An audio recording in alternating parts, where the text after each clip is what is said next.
no company is going to look at you and say, you served in the military, so therefore I'm going to give you a job. Veterans have this entitlement, unfortunately, that, hey, I served in the military, I did a high-speed job, I did a high-stakes job, I had X responsibilities. It doesn't work that way, right? Like there is a new set of standards that you're going to have to understand, that you're going to have to live up to in order to secure that kind of job and then function well within that job. Yeah, man. So first of all, congratulations. You served in the military defending our system of capitalism, and it owes you exactly nothing. Like that's the first thing you have to understand, right? Like that's our system that you've been defending. It owes you nothing. You have to prove your value. Now, there's some great employers out there who will meet you in the middle and try really hard. But at the end of the day, it is on you. There's no detailer. There's no one out there, no monitor, no one who's running your career. It's up to you.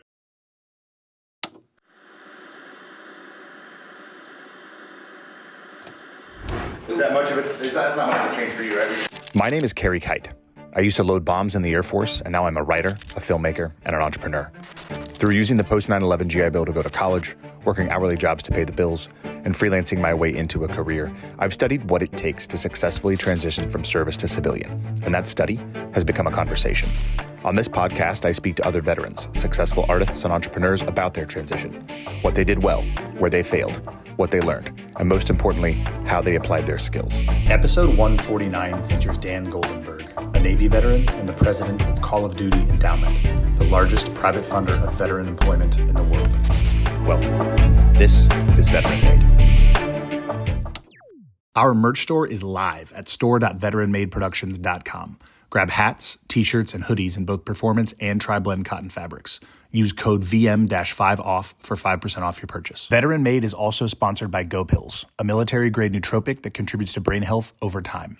Use code VM15 at checkout for 15% off. I get my collagen protein from Bubs Naturals, where you can use code VETERANMADE, all one word, at checkout for 20% off your order. We're also proud to partner with True Made Foods, which makes condiments free from added sugar and sweetened with real foods. Use code VET at checkout for 15% off. We love socks in this house. I get my wife new socks every Christmas. More importantly, we love American-grown and made socks. Use code VETERANMADE15 at rucksocks.com for 15% off. And lastly, I end my day with Rack Out from Bravo Actual to maintain quality sleep, resulting in a well-rested body and mind.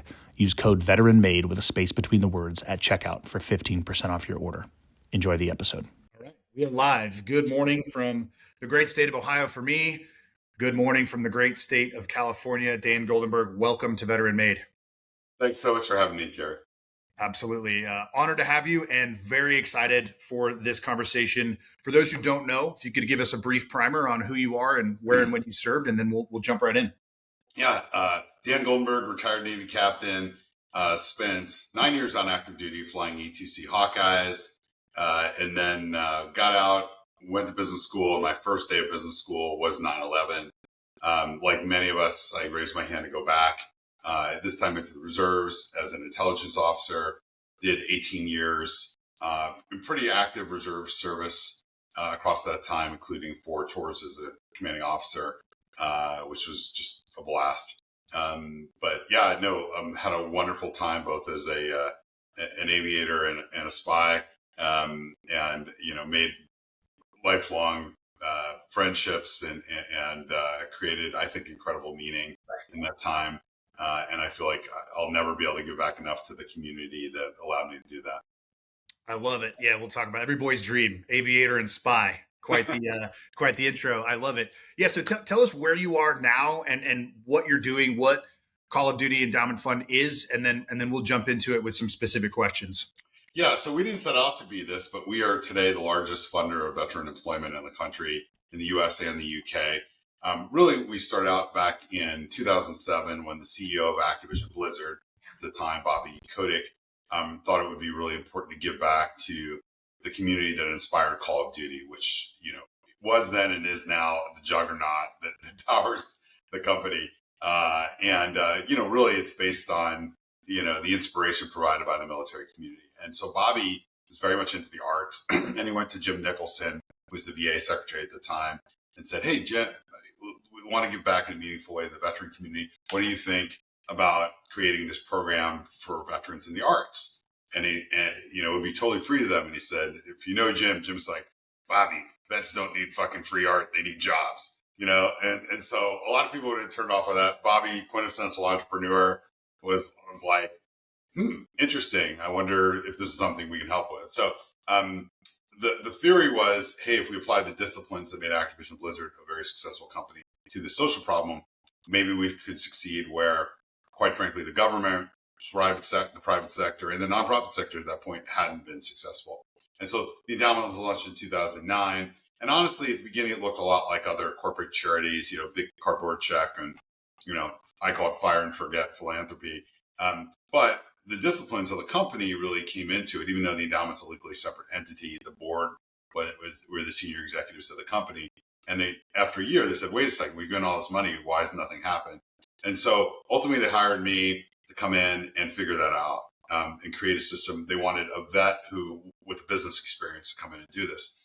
So I had no nonprofit experience, came in and set up a system today we call the Seal of Distinction, which vets and holds accountable the highest performing nonprofits in the country to do this work. And so far, we've put over $97 million against this. And it's resulted in the placement of more than 150,000 vets in high quality jobs. And last year we did it for 1/15 the cost of the Department of Labor per placement. I love it. We'll get into some of those savings. It's tricky for me, right? Because as a commercial artist and as somebody who works in the arts with veterans quite often, we need both. So I'm not necessarily co-signing on that initial conversation that those two had. Although I can appreciate the humor, and more importantly, like I could appreciate the hierarchy of needs, right? Of if veterans aren't living a full life and don't have a new mission and don't have a stable foundation for income and for a new mission, a new set of parameters that they understand they're operating in, well, then art certainly isn't going to help them on their own, right? And so what I love about what you all do, and we'll jump into it in more detail, obviously, is that you do help provide that foundation. And I think what's really important is that you touched on it there, right? Like you were brought on to create a process that will find high performing nonprofits that need to accomplish that mission, but more importantly, to coach them along the way and then hold them accountable to those standards that you all developed. So starting there, what was the process that you put into place and how did you build that process, find that process at the genesis of you joining the organization? Yeah. Boy, no one's asked me that question in a very long time, and I love talking about this. So happy to, because honestly, it's not rocket science, and we're very open about our process. It's documented, it's out there. We've written articles about it, and given presentations. We wish more did it, but it's quite simple, really. But how I'll tell you what it is and how we got there. So how we got there was, I applied what I knew from the business world. I'd spent some time kind of in information services businesses and management consulting. And I applied, I said, okay, I'm a veteran, but who's had to get a job. And that's about all I know. So systemically, I didn't have a clue. I needed to understand what was going on here. So what we did was laid out a process. We say, what are all the things that have to go right for a veteran to land? Not just a good job, not just a job, but a high quality job, one that pays a living wage, has benefits, they're likely to stay in, that provides a ramp for a career, that kind of stuff. And so we created sort of this linear process of all the things, every step that has to go right. And ultimately, two of those steps became very, very important. One of them is, and I'll say quantitatively important, but one of them is creating a resume / LinkedIn profile that's going to really market you well. And the other one is interview practice, and both have to be conducted by professionals, not your buddy, not a fellow vet who's, in the same boat as you, but someone who really has a lot of reps under their belt, right? And there are other very important parts of the process, including just fundamentally helping someone figure out what they want to do with the rest of their life, or at least for their next step, right? But our gamble was those were the two things that mattered most. And we then set out to find organizations that could prove to us they were great at those two things. And it really bore out. So the organizations we worked with, most of them, no one at the time had ever heard of before. They didn't have big brands. They just were very committed to excellence in those areas, and they could show us quantitatively their results. So that was initially what we formulated. Eventually it became about a 1.25-page long questionnaire. We asked anybody who wanted funding from us about. And it really came down to, the quality of the process, the cost of the process, maybe a dozen metrics that we check in on. And early on, most nonprofits looked at us, kind of scrunch up their nose, like no one's going to be able to provide you this information. But it turned out across there's more than, depending on how you count, more than 40,000 veteran nonprofits out there. We were able to find some, and they were able to do it. And what we did was we gave them a little bit of money with a goal. If they hit the goal, we gave them more money. If they didn't hit the goal, we coached them, try to get them to the goal. And if they couldn't, we wouldn't work with them anymore. And we just started to become a cycle. And over time, an annual cycle where we give new players an opportunity to pass our vetting. And we'd, continue to help grow those we'd already screened. So as an example, I think vet jobs, we started them with $100,000. This year we give them over 3 million. So, and every quarter, like a metronome, they hit their goal and improve. And I think that's the system has yielded a bunch of organizations that are committed to constant improvement, very open to feedback, and very collaborative. Right? They don't view helping veterans as a zero-sum game. They realize there's some things they're just not good at. As an example, there's like Hire Heroes USA, who will probably admit like, hey, our strong suit is not helping high barrier to employment vets, those who might be homeless, have severe mental health issues, et cetera, et cetera. But there are other organizations who are, also some of which we support, who they will then make referrals to. It's kind of refer, don't replicate. And so like we're very quantitatively focused, but the qualitative stuff comes out as well in the process. And I'd be remiss if I didn't say it, but we never would have got there. Deloitte partnered with us pro bono to create this process and help execute it for more than a decade. And they were amazing in doing this. Yeah, I want to talk about the process and some of the systemic issues, but I want to back up for a second. You mentioned something important there, which is securing high quality jobs and careers for veterans. From my vantage point, obviously I'm a GWAT veteran. You're a GWAT veteran. You're also a veteran from the pre 9/11, pre GWAT era. So strictly just from my vantage point, what I've noticed amongst our colleagues on this side of it is that there's a couple of things that I don't think the average American understands. And I also don't think, unfortunately, the average veteran understands that no company is going to look at you and say, you served in the military, so therefore I'm going to give you a job. You mentioned LinkedIn profile, resume, and interview skills up front. Those are three things that we are not trained on in the military.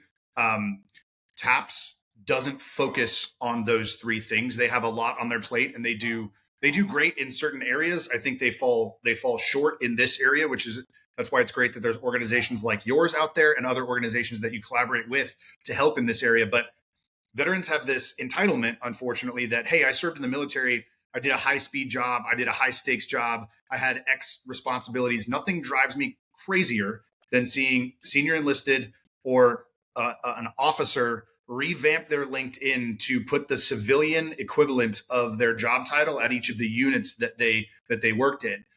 It doesn't work that way, right? Like there is a new set of standards that you're going to have to understand, that you're going to have to live up to in order to secure that kind of job and then function well within that job. Yeah, man, there's so much great stuff to unpack here. I'm going to do my best, but if I miss anything, come back to me because I want to hit every single point you made because they're all excellent. So first of all, congratulations, you served in the military defending our system of capitalism, and it owes you exactly nothing. Like that's the first thing you have to understand, right? Like that's our system that you've been defending. It owes you nothing. You have to prove your value. It is not on an employer to understand your value. Now, there's some great employers out there who will meet you in the middle and try really hard. But at the end of the day, it is on you. There's no detailer. There's no one out there, no monitor, no one who's running your career. It's up to you. The second thing is like a clear indicator when a job search is going badly is when I hear it. I don't think a week goes by still, or I don't hear it. I sent out 100 resumes and I didn't get a single interview. And the problem there is you probably should have sent out 3 and they should have been excellent and customized and they should have been put in the hands of someone you've connected with, who's going to Sherpa that resume to the hiring manager, who's then going to circumvent the HR organization and get you that interview. Like that's what your effort to launch 100 resumes should have been focused on, is making those 3 meaningful connections, right? Spoken like a true intelligence officer. Yeah, like you're putting your effort in the exact wrong place. Like the system, there's a certain faith. We joke about it a lot in the military, but there's a certain level of faith in the system. Like, when your orders run out, like you're going to be moving on to another role. Like you don't have to worry about that. You might not like the role, but you're going to be moving on. There's no such thing in the civilian, right? So the job search is on you. It should be exciting to most people, right? Like I have more agency here. I have more control, and you absolutely do. But there's more risk, right? Stuff can go wrong. The second thing is, like, if you think, unless you're like leaving on Friday, taking the uniform off, coming back on Monday in civilian clothes, doing the same job, unless you're doing that, it's going to be different, right? It's like, and depending on how different your aspirations are from what you were doing in the military, it's going to be way different. And you've got to invest in knowing how different it's going to be. Look, I knew enough when I got out to know, like, I didn't know what the hell I was doing. And for me, I went to business school because it gave me 2 years to figure it out. That doesn't make sense for a lot of people, but you have to bake in the fact, like, you're going to need some transition time. If you can get it while you're still in the military, amazing. But if you get rode hard, put away wet, and you go through TAP and all of a sudden you're out on the street, understand, to get the right job, it's probably, unless you're super lucky, it's going to take some time and effort. TAP, this is what I basically say, TAP went from awful to bad over time. But at the end of the day, what I'd say about TAP is it's a necessary kind of 101 level of training, but it's insufficient. The fact of the matter is that I'm throwing out a lot of hackneyed phrases, but you met one veteran, you met one veteran. You have 2 people, the same MOS, same unit, completely different people with completely different backgrounds and aspirations, right? You put 100 Marines in a classroom, and with one civilian who may have been wearing a uniform 3 or 4 months ago, telling them how it's going to be in the civilian world, you can't expect great outcomes, right? You can't just trust in the curriculum. And all that comes to say is, like, you need help. Almost everybody, unless it's like a 1-to-1, taking off the uniform, doing what I did in uniform, you're going to need help, even if that means going into the government. That's a whole nother topic we can talk about if you want. But, so get help, number one. I tell people, like, go to our grantees. They're free. You should never, ever, ever pay for the kind of support I talked about, for resume support, for interview practice. You should never pay for it. There's super high quality research available. We pay for it for you. And we know, this is the cool thing, years after we implemented our system, Penn State did some great research, and they found out that, in fact, if you get professional help with a resume and professional help with an interview, you're 2 to 3 times more likely to get a high quality job. So, yeah. Sorry, I want to pause you. Jump in. We'll hit all the points, I promise. But you're touching on something important. I want to dive deeper into it. A huge mistake that we make is to ask other, and you alluded to it earlier, is to ask other veterans for help and to stay too connected. I know this sounds strange, but too connected to the veteran community and not connected enough to the community that we want to integrate into. The mentorship that we need cannot come from people, like you said, who are in the same boat, experiencing the same struggles that we are. We need to go, you went to business school for 2 years and surrounded yourself with a bunch of people that don't have your background, but have the future that you want to have. Yeah. Look, so again, incredible stuff to unpack here. So I sort of made a mistake when I went to business school. So 5% of my class were military. Guess what we did? We were like a fur ball hanging together for dear life. So I recognized the need for that moral support. And we were great. Like, we kept each other honest. We pushed each other. But at the end of the day, they didn't know any more than I did, right?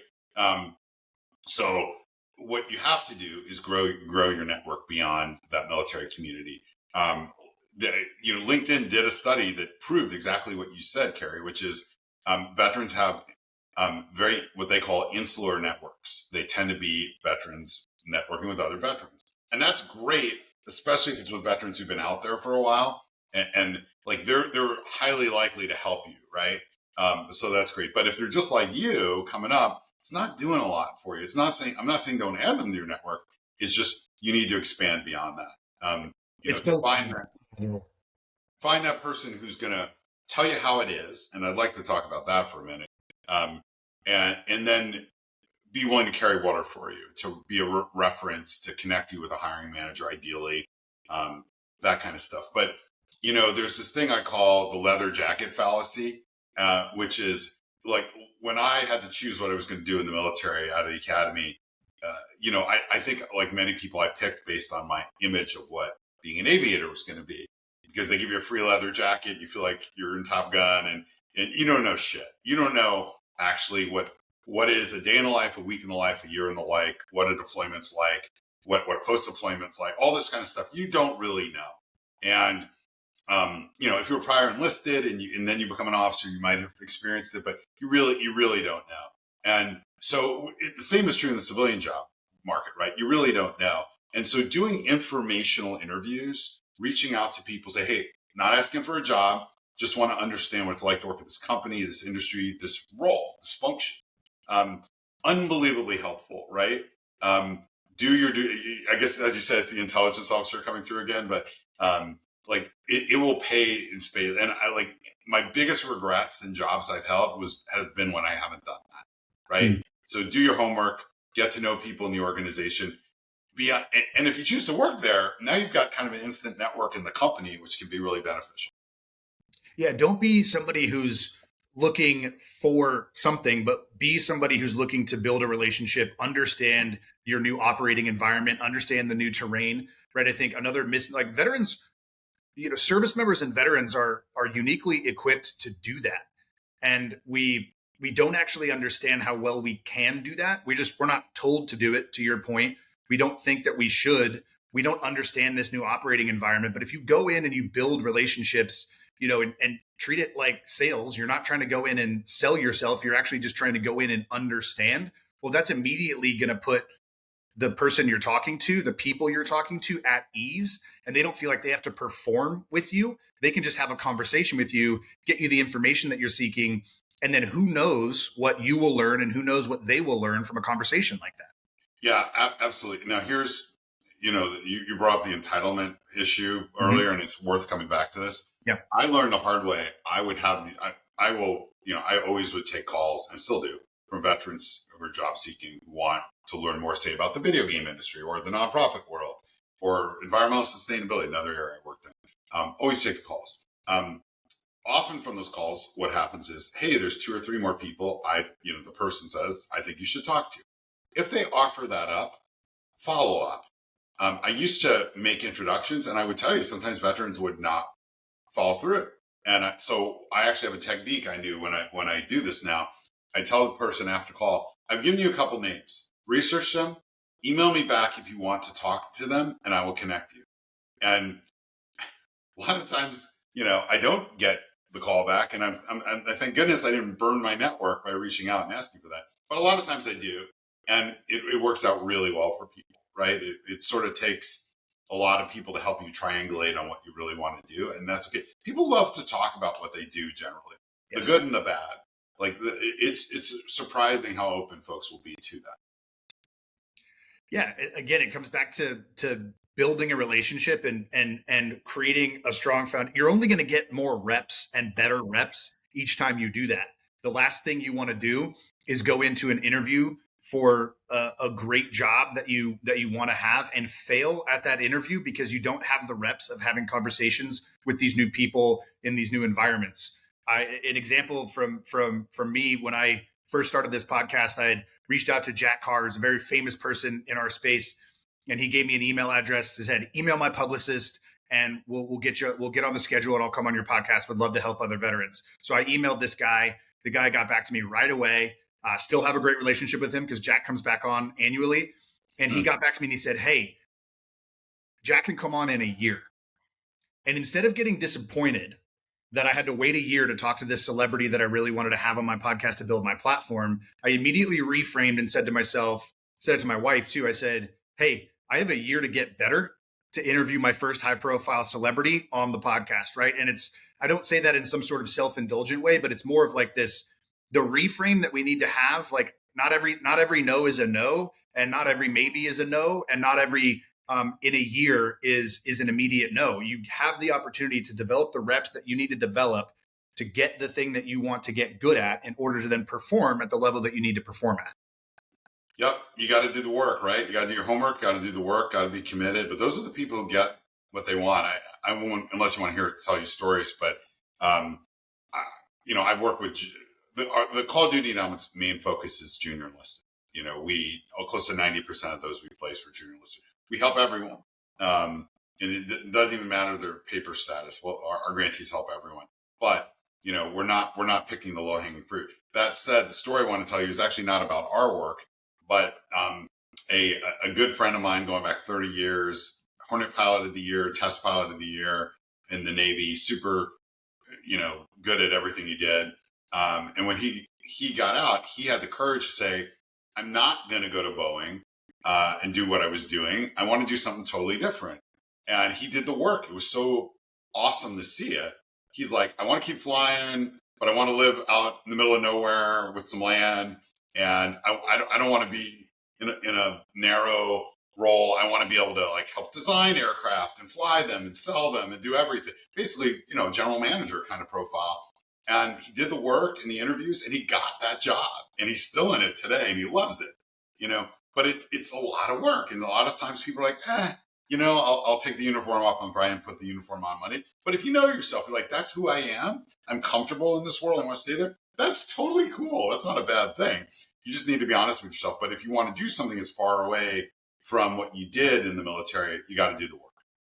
Yeah, that's it. And again, no disrespect to anybody that wants to work in the same field as a civilian or stay in the same industry. But for those of us that don't, we can't limit ourselves to the visible skills and experiences that we developed in our MOS. We need to dig a little bit deeper and understand those relationship building skills that we developed, the coachability skills that we developed, the concept of decentralized command. A lot of ignorant civilian employers will say, oh, a veteran's just going to come into my organization, do what I say, when I say, and whip everybody else into shape. When in reality, that veteran's going to come into the organization, be able to lead up as well as down the chain of command. And they're not going to keep their mouth shut when they see something that they don't understand. But the veteran needs to make themselves comfortable getting uncomfortable initially to put themselves in that environment where they can start to map, oh, okay, this is how I operated on the flight line, or this is how I operated in my infantry unit, or this is how I operated in the cockpit with my wingman. So here's how I can translate that.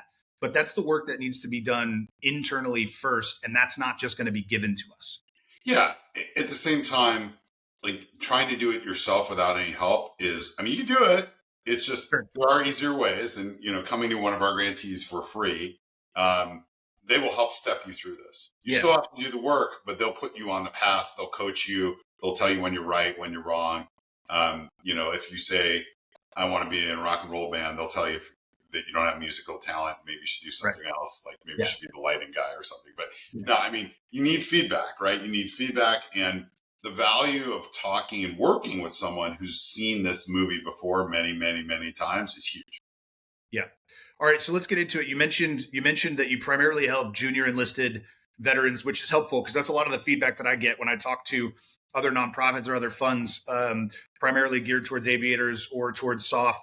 A lot of people will DM and say, "Hey, man, what about us? We're out here trying to figure out how to get jobs, how to build a life, how to transition from service to civilian." You guys do that. Let's jump into those three pillars that you have: vetting organizations, coaching organizations, and providing accountability for those organizations. I think the audience would love to hear about the options that they might not be aware of because of the choice fatigue associated with 40,000 options. Yeah. So let's start with vetting. How do you vet an organization to work with them? Yeah. So it starts, our civil distinction process starts with a simple questionnaire. Like I said, it's about a page and a quarter. It starts with basic questions like how many veterans did you place? How much did you spend to do that? So what was your cost per placement? Then we get into quality of placement. What was the average starting salary? Was it 6-month retention level, the 12-month retention level? Were these full-time or part-time roles? And if so, what percent? What were the demographics of those places? So, officer enlisted, era of service, etc. And part of this is an exercise to make sure they have command of the data, right? Because we make data-driven decisions about funding. And then, by the way, on the back end, after we've gotten this questionnaire and we evaluate them, we take, typically it varies from year to year, the top 5 or 10. And then we hand them to Deloitte. Deloitte goes and validates the information to make sure, hey, is it true? And they check on 4 things. First, was the information true about performance? Second, they do background checks on the key leaders. Third, they look at the organization's financial health, historically, current, and future. And finally, they look at what we call policies and procedures check. It's to make sure everything they're doing is in compliance with the law and they're taking care of their people. And so if they get green lights on all 4 of those, then essentially they are eligible for an award from us. It's like a $30,000 unrestricted grant, which means they can spend it on pretty much anything. But more importantly, they're then eligible for a restricted funding, which comes with strings. And the strings are, you have to place these many veterans for this amount of money in these kind of quality jobs. And those grants average, for organizations who've been with us a while, $700,000 to $800,000 a year. So they're significant. Some more, some a little less, but they're big grants. And we then sort of transition into the accountability side. So once the organization's passed this vetting, we trust them. It's not a bureaucratic exercise then, it's business planning. It's like they're part of the same organization. And we have a conversation about, what can we accomplish together in the year ahead, in terms of number of placements, quality of placement, and how much it will cost. What are the risks? How can we reduce them? And then we ultimately agree on a number or numbers, and we do a contract for 1 year, and they give us quarterly reporting. We assess the quarterly reporting. If they're on track to hit their commitments, great. If they're not, we dig in and we find out, hey, what's going on here? What do you think the source is? And we have a conversation, and then we try to give them ideas or resources to get them back on track. And after a year, if they still can't get back on track, we don't work with them anymore. We move on to others. That's how it worked. I don't want to give you the impression that we're churning nonprofits left and right. Our average nonprofit at this point has been with us for about 8 years straight. So most of them continue to perform beautifully, and the system works. And remember back in the day, I said we started this, organizations told us you're never going to find organizations like this, and the answer, and that's just not true. There's not a lot of them, but that's okay. And so what we've done is that handful of 10 organizations we fund, we've helped them scale over time. More and more funding as they hit their commitments. And, like I said, that's what resulted in 150,000 job placements. Last year, the average starting salary was $75,000 coming out of there. Not great for Los Angeles, but pretty damn great nationally coming out of the military. And as you can imagine, the salaries in Los Angeles are higher, but that's a national average. So, that's really what it's been all about. And I'm absolutely convinced accountability drives performance. I think almost anybody who served in the military as a leader would agree with that, right? But it's amazing in the nonprofit world. People get stupid about this stuff. There's this thing called trust-based philanthropy, which is give money to an organization, you don't know their business, let them do their own thing. And it just doesn't work, right? But accountability, if you're going to be accountable to a result, you're going to work harder to get there. And that's what we've seen. And so when we started this work, we were placing veterans into jobs at the same cost per placement as the federal government through the Department of Labor. Last year, we did it at 1/15 the cost, and we got higher quality outcomes in terms of starting salary, retention rates, and the percentage of jobs that are for full-time employment. Accountability drives performance. It's back to relationships, right? Your organization is in relationship with this other organization, and that's where and how accountability happens. And I think it's great that if an organization doesn't perform, then you can't work with them anymore because they're not able to perform. They're not able to deliver on the results that your organization set out to deliver on, which is to get veterans hired into high quality jobs and be able to build careers. So, I think it's really good for the veteran audience and even for the civilian audience to hear that there is accountability being held, because again, veterans have this choice fatigue.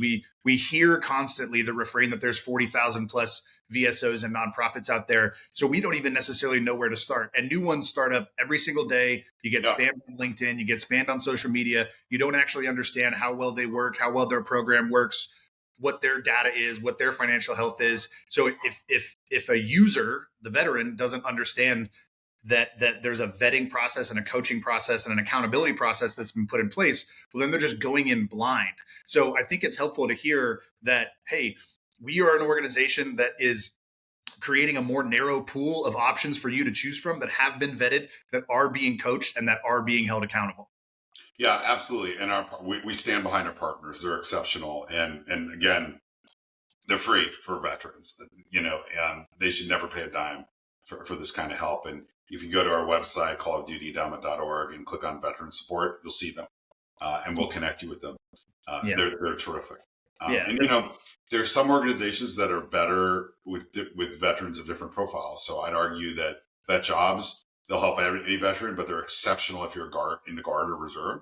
Hire Heroes USA, same thing. They'll help any veteran. Exceptional for transitioning service members. They just have strengths in different areas, and we can help route you to the right place. What kind of industries are your partners placing veterans into? Every industry and every function. And I'm actually glad, Carrie, you brought it up because, one of the first good piece of advice I got when I was looking for a job out of the military was, you need to have an effective job search. You need to know three things: industry, function, and geography. Most people have a pretty good sense of geography. It's either I want to be here or in this region, or I'm open to going anywhere. So people get that. Industry, people kind of get it.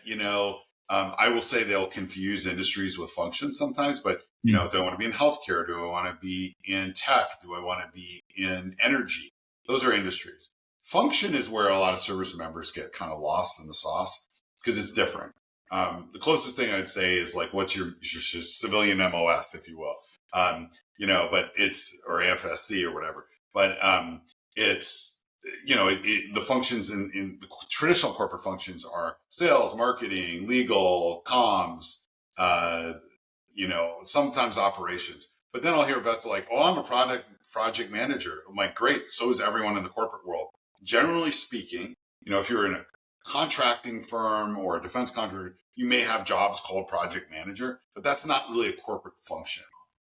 You're expected to have strong project management skills, whether you're a lawyer or a marketer or an engineer in a company, period. So good thing to have, but in most companies, there isn't a role called project manager. Yeah, that's a skill. It's not a role. Exactly. Excuse me. Yeah, I was with a group of vets recently, and somebody was like, dude, what is up with this push that for every veteran to call themselves a project manager and for all these organizations to be pushing veterans to be project managers? It's like you're talking about, like in healthcare, it's like you can work in a hospital, but there's doctors, there's nurses, there's accountants, there's operations leads, there's all these different roles within a hospital and within that industry. And it is important to understand, even back at your unit, right? Like once you reached a certain rank and you weren't doing the job day to day as much as the junior enlisted folks were, you were then managing the projects, you were managing a deployment, you were managing people, right? You were functioning in HR to some capacity as you're putting a deployment together to understand what you need, who you need in the unit, as it deploys or as it goes TDY or even as it's functioning at home station. So it's really important to understand the difference between a skill and a role, and maybe what the gap is, or maybe how you can scale skill to a role. Yeah. And look, that knowledge is so important because if you don't know at least two of those three things, function, industry, and geography, you're not really ready to look for a job, right? You got to invest in understanding what these things mean and what you'd be interested in and good at, right? And the more you can triangulate, the better, the more focused your job search will be and the more successful. I used to, in the early days of this job, I'd go to these job fairs and I'd see, enthusiastic veterans, enthusiastic employers meeting up at the table, and the recruiters are great. What do you want to do? And they're like, I love your company, Caterpillar. I'll do anything. And they're like, you see the recruiter slump because that's not helpful. That it's a virtue in the military to raise your hand and be a volunteer, but their job isn't to help you, figure out what you want to do. Their job is to put round pegs in round holes. And you have to say, hey, you have a hole right there and I'll fit in it because, so it's on you as a veteran to understand industry, function, geography. You've got to know. And I'd say for a lot of us investing, the hardest thing is to figure out what you want to do functionally, corporate wise, because it's not a one-to-one typically compared to most military skill sets. Yeah, I want to put a couple of these things together that we've talked about. So one being it's not wholly on the veteran, right? I want to be clear to the audience, and I did not think you were saying this either, but just to be clear, we're not saying you have to do this by yourself. You have removed a serious barrier for the individual veteran to go get the help that they need so that they can understand industry, function, and geography, answer the questions that they need to answer, have the knowledge that they need to have in order to be successful, putting a resume together, building a LinkedIn, gaining those interview skills, and going in, having those conversations and building those relationships. The other piece I want to tie to this is we have data that tells us veterans are more productive and more loyal in any given civilian company than their non-veteran counterpart, which is a huge thing right now in this economy as people are making lateral moves, working somewhere for 6 months, then jumping to another organization, ping-ponging their way through their career. Veterans are going to enter an organization, stay there, and be more productive and help the organization. So veterans should hear, like, you're not broken and you don't have to do this by yourself. This is just a barrier that's been removed to allow you to go in and operate the best way that you can and learn the new things you need to learn. Absolutely. In fact, like I'll even, highlight that to say that, like, you should not do this by yourself. All right. You shouldn't attempt to. We're not so great as veterans asking for help. But there are amazing resources that we've identified that will do this. We're talking you through the things you need to do and know, but don't worry. These organizations exist to get you there. And TAP's just not going to provide it. You are you're a unique individual with unique needs. And you need that one-on-one time. Like I said, unless you have a one-to-one, kind of adoption of a civilian job that was exactly like your military job, you will benefit from a professional helping you through this, and you should never pay for it. Yeah. Culturally right now, there's a conversation about veterans benefits, the help that is being given to veterans by the federal government. Great conversation to have. We should absolutely hold our elected officials accountable, and we should be involved in that conversation, understand what our entitlements are in the good sense of the word, but then also to figure out where we're responsible, for our own lives. So can you talk a little bit about the end goal, whether it's for this organization or just for the industry at large, and why the cost savings that you have found through these nonprofits might be a better way for some of these specific tasks? Yeah.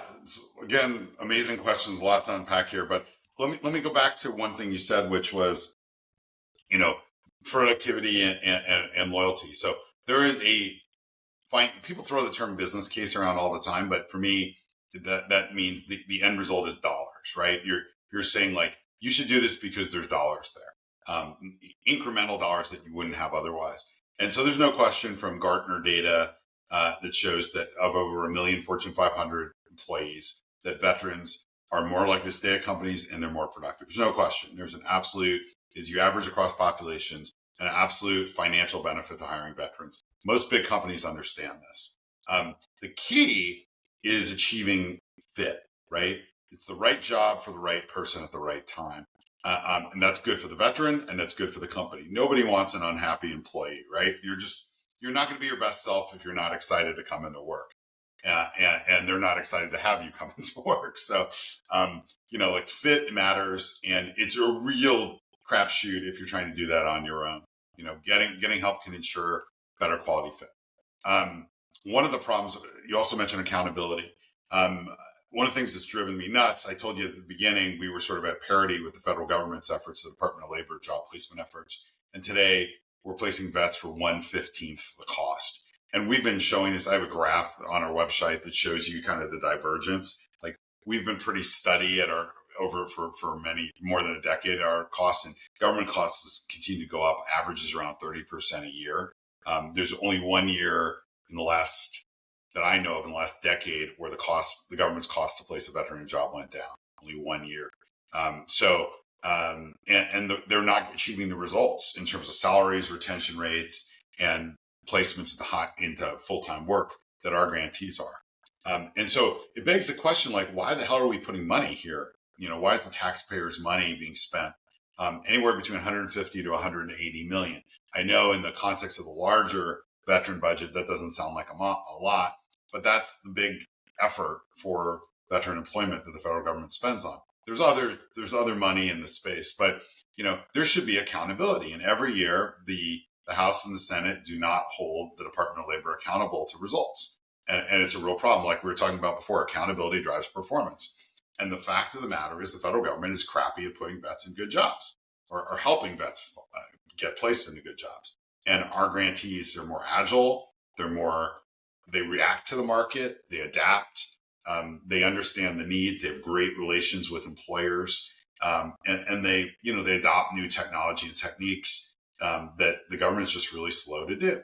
I don't know if you've ever walked into an America's Job Center, pretty depressing place. So that's not what it's like to work with our grantees. So yeah, it's localized working with your grantees. Like you've already mentioned that each of the grantees will do their best to place every kind of veteran and every kind of job, but you have already narrowed it down that, hey, this organization is actually better at this particular thing. This organization's better at this particular thing. So localizing that accountability then localizes those relationships, which then localizes those opportunities.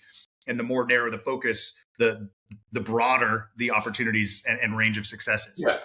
I mean, and honestly, we're at the point now where I'm so disgusted, and many of my peers who fund in the space are, that we just think the federal government should shift that money over to these organizations, not to my organization, not to other funders, but directly to Vet Jobs, Hire Heroes USA, US Vets, JVS SoCal, or those great organizations that we've vetted and have basically more than a decade of quarterly data proving their results, which, by the way, the government doesn't even have that for their own operation. So it's time to fund what works. Yeah. And hell of a way to put it. So I think we've pretty much covered everything that we had on our notes and some of the things that came up, which is great. I think, you obviously have a website and a database, right, for these veterans to go find these opportunities through your grantees, but at large, and even thinking a little bit outside of the job search space, what is your message to transitioning service members right now, or veterans who have been lost for the last 4+ years since they've been out, trying to figure out, how do I navigate this VSO space? How do I navigate this nonprofit space? How do I navigate these feelings and experiences that I'm having as a civilian, not knowing who I am or where to go? So I have a general recommendation and a specific one. The general one, for sure, the data tells us if you get help, professional help preparing your resume and getting interview practice, you are 2 to 3 times more likely to land a high quality job. Get it, and you should never pay for it. That's my advice overall. I recommend our grantees. They're all free. They're all vetted. They're all on our website under partners, or you can just click on the veteran support tab to get linked to one of them. Either way works for us. To a special group of veterans, and that's over the last 3 months or so, who are federal employees who've lost their jobs. We estimate that's about 80,000 veterans, 83,000, given that about 31% of the federal workforce are veterans. I think we tend to think, we all joke about sort of the hapless bureaucrat in tennis shoes, but the fact of the matter, if you really dig into who's getting laid off, the easiest person to fire in the federal government is someone who's a probationary employee. Who is that? Someone who's been hired in the last year or two, and someone who's been promoted in the last year or two, right? Who are those people? Well, if they've been recently hired, they're probably young, energetic, want to serve, or maybe they're not young, but they want to take what they've learned in the private sector and bring it in the government. These are the kind of people we want. That's the lifeblood of an organization. And then you look at the others who were recently promoted because they were high performers, and we're getting rid of them too. So this is not, an army of low performers we're talking about. But, these folks too, some of them have never applied for a civilian job, and there's no tap for them, right? There's no formal transition vehicle. That said, if they're veterans, we're here to help them as well. And the same applies. Get help. Just because you've been out of the military a while doesn't mean that you can't benefit from help. You can. Yeah, I think there's an odd framework that we probably bring. I just thought of this, so it might be shit. So let's workshop it together. But there might be an odd framework that we bring from the military. You mentioned it earlier, right? Like you get orders, you go to a new unit, you're in the same MOS, so you're going to perform the same job or similar in some function, maybe a different command or a different theater or whatever. But we just make these assumptions that. I mean, I struggled with this as an entrepreneur before becoming an entrepreneur, but getting into the industry that I'm in now and working for other organizations, you get the job, you do the job well, and then there is no future except the one that you follow and the path that you follow. And there, I've mentored a handful of veterans who've transitioned out as senior enlisted over the last few years, and they get frustrated at the salary options that are available. And then they can't map what the career looks like because the framework that they have is, well, I started as an E1 and then I retired as an E8.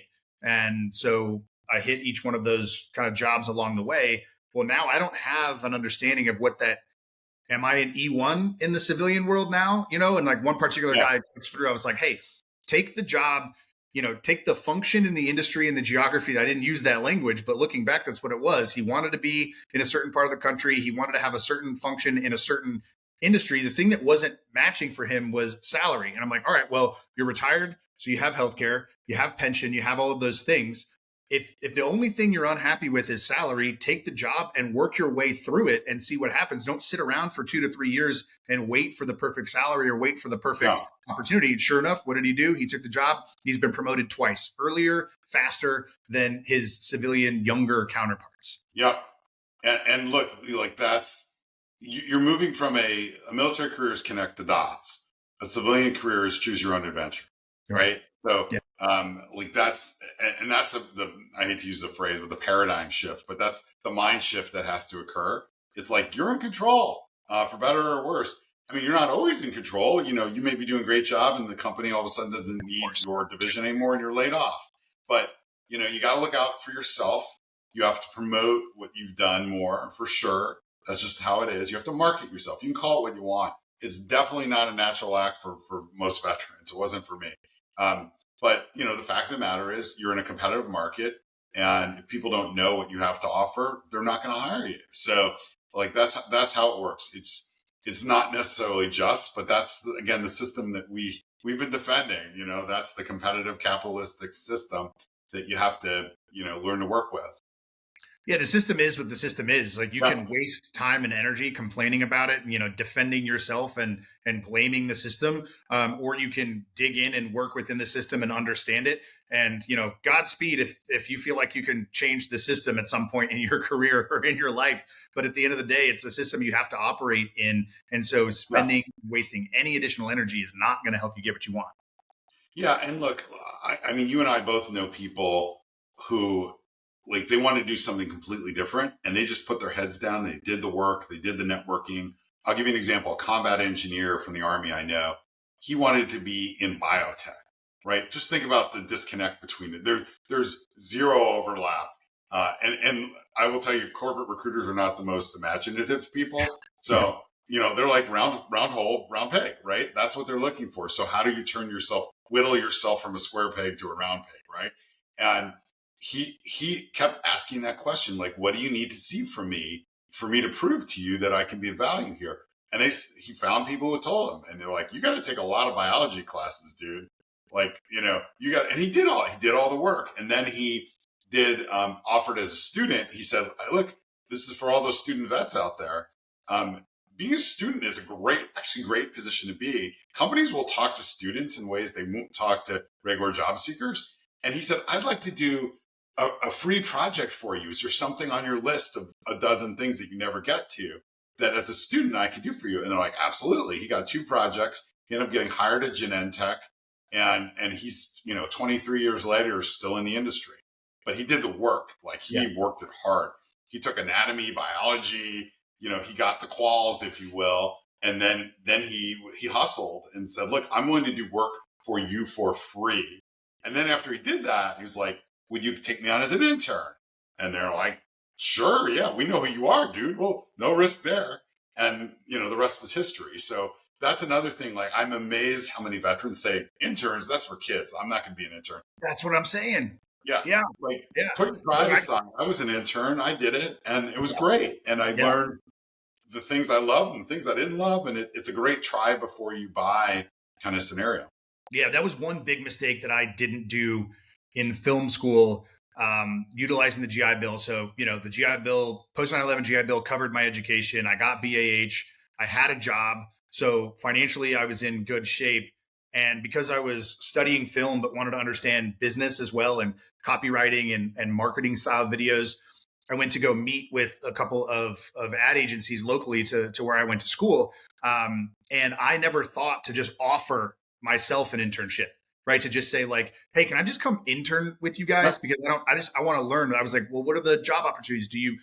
I didn't do that. And that was a huge mistake. And I had to learn that lesson, a harder way, eventually getting into marketing and advertising and branded storytelling. But I definitely, looking back, realized that I didn't set myself up for the success that I could have had maybe a little bit earlier by offering those things up. I mean, I could do a full podcast on the value of doing free work, because I eventually did have to do some free work after I wasn't as financially secure, as I was when I was a single GI Bill using college student. So, but these are the things you have to map, right? Like, you have to step back and expand your focus frame and lay everything flat and say, okay, where am I as a human being? What can I afford to do? What are the questions I'm not asking that I could be asking? What are the things that I don't see that I'm not seeing? You mentioned students can email people and say, hey, can I help with this thing? People would love to hear from veterans and say, I'm a veteran, I'm interested in your industry, and I don't know shit about it. Can you talk to me for an hour about what it is that you do? Back to earlier, who knows what comes from that conversation? Who knows? And it could be, there's lots of intermediate things. Some companies won't allow it, but others will. You can ask someone, can I shadow you? Can I follow you for a day or a week? See what the work is like, see what the culture is like. Don't ask, don't get, right? There's no penalty for asking. That's it. Yeah. We know better than anybody that there are no stupid questions, because when we go on deployment, we ask anything and everything that could possibly ever happen in order to be prepared for whatever situations are in front of us. So translate that over to your civilian life and work, and veterans asking those kinds of questions either before they join an organization or once they have joined an organization is really going to open up the people who are going to answer that question. They're going to start to expand their focus frame and say, oh, wow, this person adds value simply by being here and asking these questions that the rest of us who've been doing this for 20 years aren't asking anymore. Yep. 100%. I couldn't agree with you more. I love it. All right. I want to wrap things up. Before I ask the open-ended question that ends each episode, where can folks find you, or where can folks find the organization? We'll link everything in the show notes and collaborate and tag on social. Thanks, Gary. Call-of-Duty-Endowment.org is the place to go to learn more about the foundation, how you can get involved. Most importantly, if you need help, how to connect with our grantees. That's the most important thing. I'm on LinkedIn. I'm not great about checking it more than once a week, but I try. So, but yeah, you can find me there as well. All right. Well, next week when this episode goes live, I'll tag you and shoot you some reminders as I tag the content throughout next week on LinkedIn, and I'll get connected with the organization. We'll figure out on Instagram and other socials and things like that. Dan, to end each episode of the podcast, I ask an open-ended question. What's on your heart and your mind for our community right now? Could be a piece of advice, something you want to get off your chest, or something you want to reiterate that we've already talked about today.